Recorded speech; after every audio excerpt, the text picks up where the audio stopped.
das histórias de amor mais icônicas e celebradas da literatura. Por gerações, acreditou-se que esses amantes jovens e suas famílias rivais, os Montecchio e os Capuleto, não fossem puramente fruto da imaginação de William Shakespeare. No entanto, será que esses personagens e suas trágicas vidas realmente existiram na vida? E Shakespeare foi o primeiro a mencioná-los numa história? Vamos viajar nas origens da história de Romeu e Julieta e investigaremos se os amantes infelizes foram inspirados por eventos ou figuras da história, ou se é uma criação pura da genialidade literária.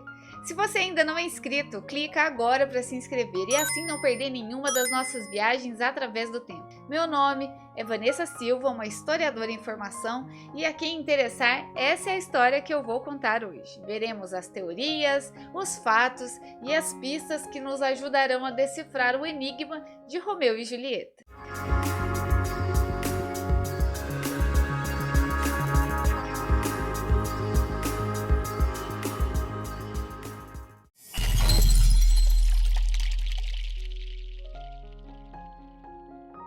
Tanto o público como os críticos concordam. Com Romeu e Julieta, Shakespeare criou uma das mais comoventes histórias de amor de todos os tempos. Mas será que esse casal, destinado à tragédia, existiu na vida real? Ou a história das duas famílias rivais, Montecchio e Capuleto, representa algo de muito diferente? Antes de começar, é preciso lembrar que já temos aqui no canal um vídeo que conta a misteriosa vida de Shakespeare. Se ainda não assistiu, já clica no card para ver depois. Agora sim, vamos relembrar essa história. Duas famílias notáveis da linda Verona, onde a história se passa, transformam em guerras desavenças antigas, manchando de sangue as mãos, e do seio destas duas inimigas nascem dois amantes predestinados. É com esse trecho que William Shakespeare inicia a sua tragédia imortal Romeu e Julieta. A história dos que são talvez os mais famosos amantes da literatura universal. Estreada por volta de 1595, a peça obteve imediatamente um enorme sucesso entre os espectadores na cidade de Londres. A primeira versão impressa de Shakespeare, de 1597, estampa na capa que a obra foi frequentemente representada em público, muito aplaudida e que há séculos a popularidade do drama se mantém. A peça abre com o jovem Montecchio Romeu, que suspira pela arrogante Rosalina, por quem naquele momento ele se diz apaixonado, ouvindo dizer que ela vai a um baile no palácio dos Capuleto. Seus inimigos, Romeu e seu amigo Mercúcio, mascaram-se e entram na festa sem convite. Aí Romeu vê a jovem Julieta, a belíssima filha dos Capuleto. Ele então pede para beijar sua mão, depois os lábios. Os dois se apaixonam imediatamente, embora Romeu já tenha ficado com aquele sentimento de que tal paixão é bem perigosa. Quando sabe que o belo desconhecido é um Montecchio, Julieta lamenta o seu destino.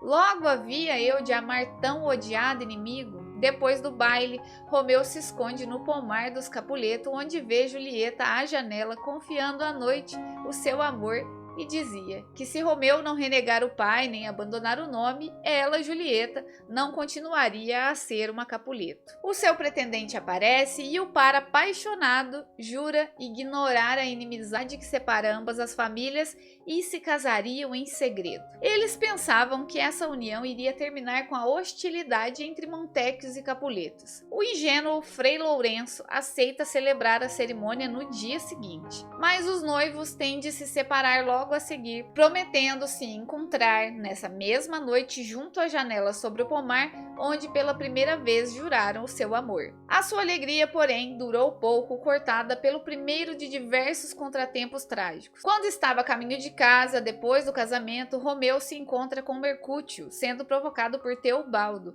o briguento primo de Julieta. Quando ele se vira contra Romeu, ele se recusa a lutar contra o parente de agora sua esposa. Chocado pela aparente covardia do amigo, Mercúcio puxa sua espada, mas é mortalmente ferido por Teobaldo. Que a maldição caia sobre suas famílias, é o que grita Mercúcio antes de morrer. Para vingar a morte do amigo, Romeu apunhala Teobaldo, crime pelo qual é imediatamente expulso de Verona. Antes de partir, Romeu comparece ao seu encontro com Julieta, mas tem de se separar ao amanhecer. Quando vê Romeu descer pela janela, Julieta tem um pressentimento e estremece com uma visão terrível.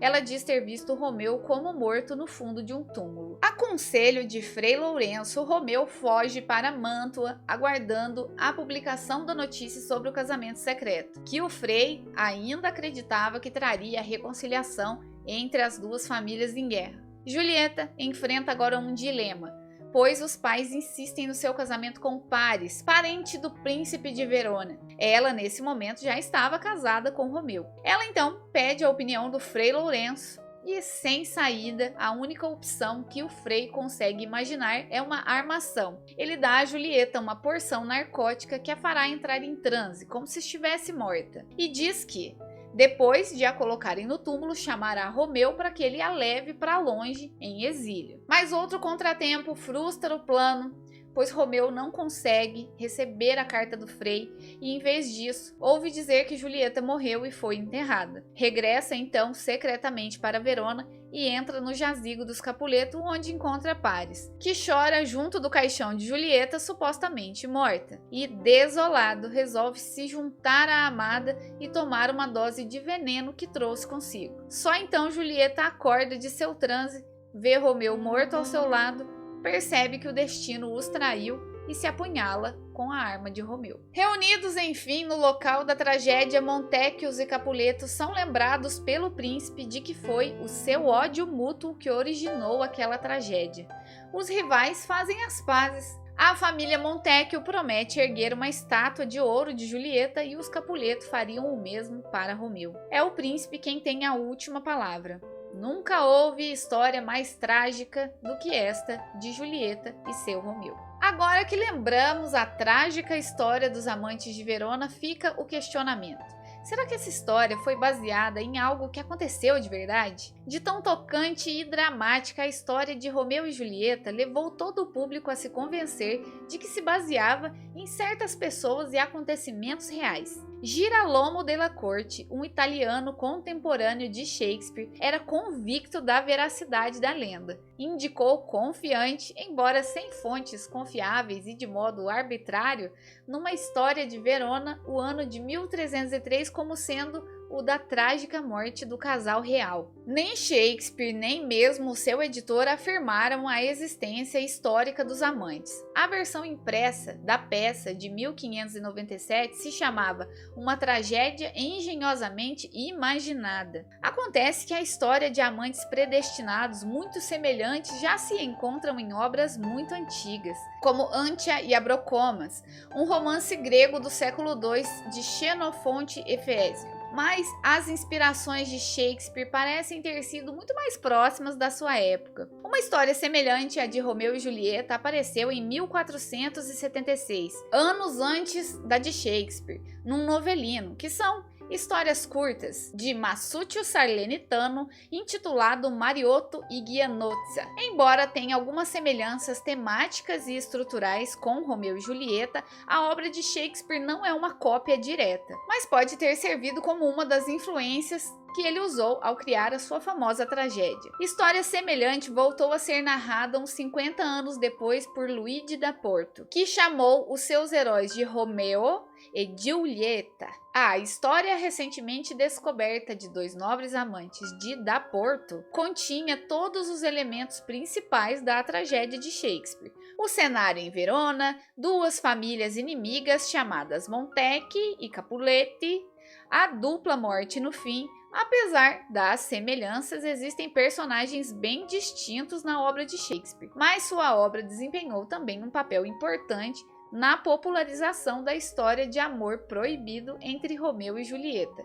que serviu claramente de inspiração para a famosa peça shakespeariana. Um outro italiano, Matteo Bandello, é o autor de outra obra apontada como inspiração de Shakespeare. Adaptou livremente a história para sua novela. Uma novela é uma forma literária intermediária entre o conto curto e o romance. Bandello a adaptou em 1554, a qual foi traduzida para o francês por Pierre Boitou-Delaunay e apareceu em outra versão nas Histoires tragiques de François de Belleforest.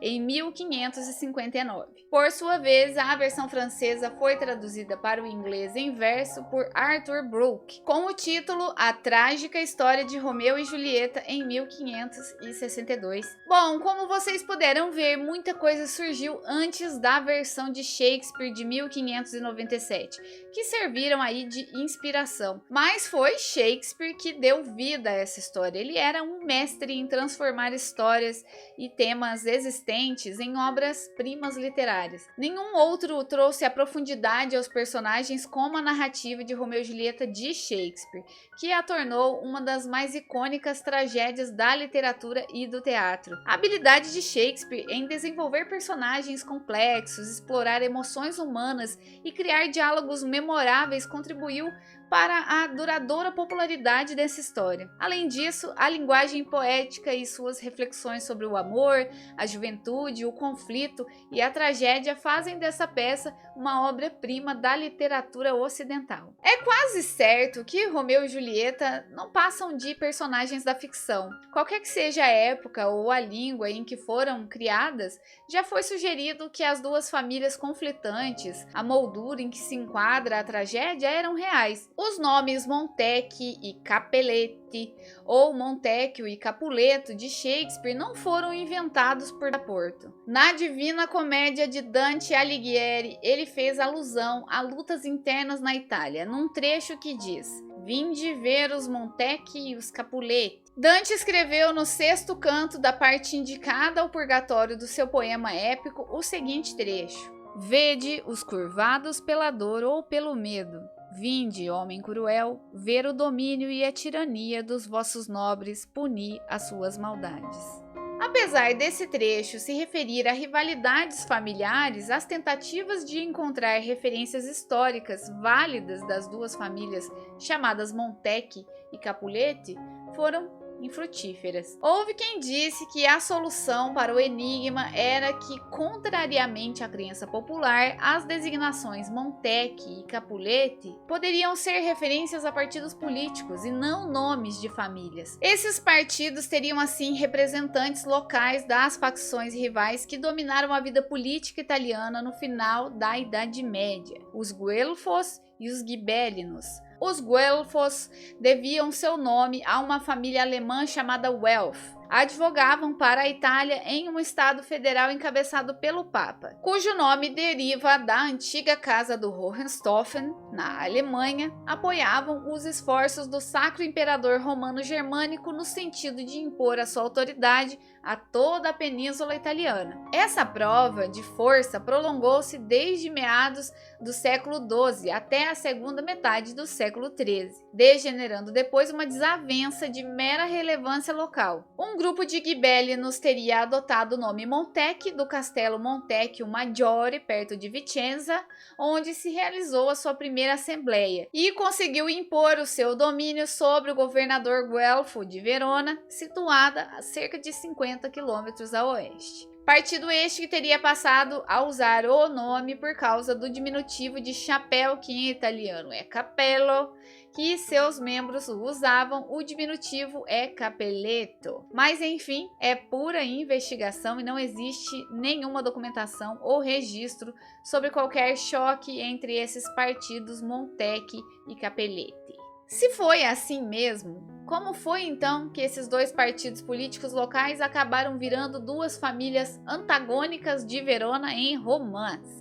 Aparentemente, a responsabilidade é dos primeiros comentaristas da grande obra de Dante, a Divina Comédia, que interpretaram que suas referências sobre as facções eram nomes de famílias rivais. Luigi da Porto escolheu a versão mais conveniente para escrever em 1524, a história dos arquétipos de Romeu e Julieta, história de que derivam as versões posteriores em francês, inglês e muito particularmente a de Shakespeare. As pessoas que visitam a linda cidade de Verona, no norte da Itália, não têm que se preocupar com a questão de saber se Romeu e Julieta viveram ali de verdade ou quem os criou de fato. Vão conseguir se imergir na história, mais provavelmente se entrarem no pátio do Palazzo Capuletti e vire em cima a varanda onde Shakespeare alocou a sua memorável cena de amor, ou no jardim do mosteiro, pode-se imaginar o local do furtivo casamento. E esquecer que ali viviam, na realidade, monges cartusianos,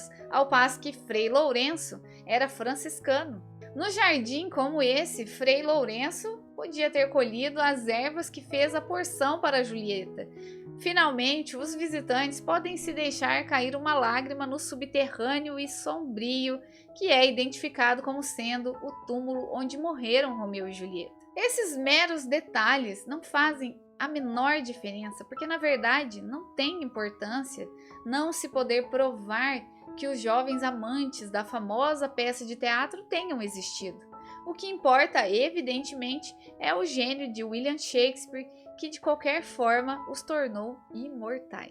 E aqui chegamos ao fim de mais uma história. Eu sou uma apaixonada declarada de William Shakespeare, já li muito, assisti filmes adaptados. Em relação a essa história, gosto muito da controversa adaptação de Baz Luhrmann de Romeu e Julieta, um filme de 1996 que traz Leonardo DiCaprio como Romeu e Claire Danes como Julieta. Muita gente critica esse filme por ser uma mistura de modernidade com a literatura de Shakespeare, mas eu acho loucamente genial e recomendo para quem nunca assistiu. Se você gostou de ser um viajante comigo e não vai querer perder as outras histórias incríveis que vamos juntos, fica por aqui, se inscreve, assim você não perde nenhuma das nossas viagens através do tempo. Não se esqueça de dar aquele like, comentar o que achou do vídeo e, se puder, compartilhar com alguém que possa curtir esse tipo de conteúdo. Vou deixar na descrição do vídeo as informações sobre o livro Os Grandes Mistérios do Passado e as outras fontes de onde baseamos o nosso roteiro de hoje. Espero que tenham gostado dessa história. Tô indo nessa, galera. Tenham uma semana incrível e até a próxima história.